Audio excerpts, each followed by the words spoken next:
Selamat pagi Bapak Ibu Saudara sekalian. Pada pagi hari ini kita masih diberi kesempatan untuk dapat berkumpul dan bertemu untuk merenungkan sabda firman Tuhan. Sebelum itu, mari kita berdoa. Tuhan Yesus, terima kasih atas berkat-Mu, terima kasih atas kasih setia-Mu pada kami pagi hari ini. Pada kesempatan pagi hari ini kami ingin datang sekali lagi ke hadirat-Mu. Kami ingin merenungkan dan mendengarkan sabda-Mu. Kiranya Roh Kudus yang bantu, Tuhan yang pimpin hati kami, supaya hati kami dapat menjadi tanah yang subur untuk kebenaran firman-Mu. Yesus berkati, Roh Kudus yang mau pimpin kami. Di dalam nama-Mu kami berdoa dan mengucap syukur. Haleluya, amin. Sabda firman Tuhan pada pagi hari ini akan mengambil tema lentera yang menyala. Firman Tuhan akan diambil dari Matius 25 ayat 1-13. Saya akan membacakan Matius 25 ayat 12 dan 13 yang berbunyi, "Tetapi ia menjawab, Aku berkata kepadamu, sesungguhnya aku tidak mengenal kamu.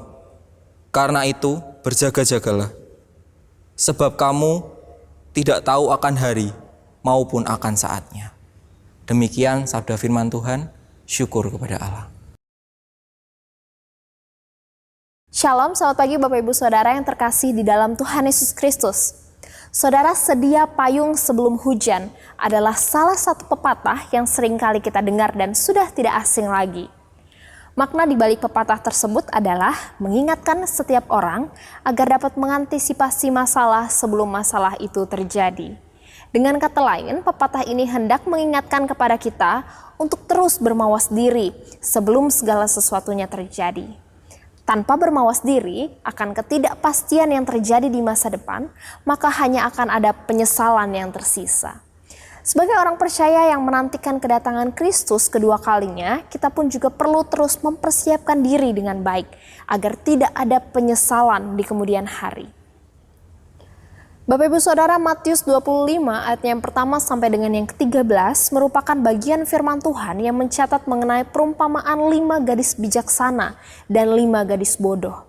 Sekelompok orang-orang bijaksana dan sekelompok orang-orang bodoh ini sedang menantikan Tuan, sang pemilik pesta.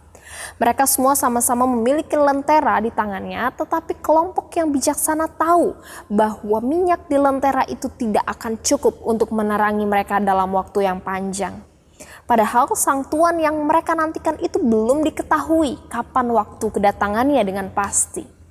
Sementara kelompok orang yang bodoh tidak melakukan antisipasi apa-apa selain membiarkan waktu berlalu begitu saja, tanpa mereka mempersiapkan minyak yang cukup untuk menyambut sang tuan dengan lampu yang terang. Bapak Ibu Saudara, ketika tuan itu datang, barulah kelompok orang yang bodoh tahu bahwa kesempatan mereka untuk masuk ke dalam jamuan pesta tidak bisa mereka dapatkan, karena mereka tidak bisa menyambut tuan itu dengan lentera yang menyala. Oleh sebab itu Bapak Ibu Saudara sekalian, sebagai orang percaya setiap kita pun memiliki terang di dalam hati kita. Terang itu diletakkan Tuhan di dalam hati setiap kita. Terang itu menerangi hidup kita dan terpancar dari dalam diri kita melalui seluruh perkataan, tindakan, perbuatan.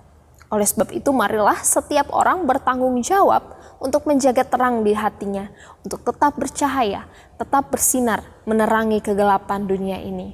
Biarlah terang itu menyala hingga kedatangan Kristus kedua kalinya. Sudahkah terangmu bersinar di dalam hati dan memancarkan hidup yang penuh damai bagi sesama? Bapak Ibu Saudara, jangan biarkan terang Kristus terlelap dan meredup dalam hati kita. Amin. Mari kita berdoa. Bapa yang baik, Bapa Maha Kasih di dalam Kristus, sungguh kami mengucap syukur Tuhan untuk kebenaran firman-Mu yang kami dengar pada pagi hari ini. Tuhan, kami diingatkan bahwa di dalam penantian kami akan kedatangan Kristus yang kedua kali, akan ada banyak hal yang dapat menggoncangkan iman kami, yang berusaha untuk meredupkan bahkan mematikan iman kami. Namun Tuhan, ketika Engkau hadir di dalam kehidupan kami dan ketika kami bersandar sepenuhnya ke dalam tangan Tuhan, biarlah cahaya terang itu tidak pernah padam di dalam hati kami. Namun biarlah cahaya Kristus itu terus memancar dalam diri kami, melalui setiap perkataan, perbuatan maupun tindakan kami. Dan biarlah kami boleh terus bermawas diri saat-saat menantikan Engkau datang yang kedua kali. Kiranya Roh Kudus-Mu menolong serta memampukan setiap kami. Bapa yang baik, pada pagi hari ini kami menyerahkan kehidupan kami ke dalam tangan Tuhan. Biarlah Roh Kudus-Mu menolong kami untuk menjadikan anak-anak Tuhan yang tetap setia, tetap menjaga iman sampai dengan pada akhirnya. Biarlah hari ini kami boleh berjalan di dalam terang kasih Kristus yang memberikan kami sukacita, damai, serta pengharapan. Terpujilah nama-Mu Tuhan, demi Kristus kami berdoa. Amin. Bapak Ibu Saudara, selamat menjalani kehidupan sepanjang hari ini. Dan mari kita terus ingat kebenaran firman Tuhan untuk menjadi anak-anak Tuhan yang memancarkan terang kasih Kristus di tengah-tengah dunia. God bless you.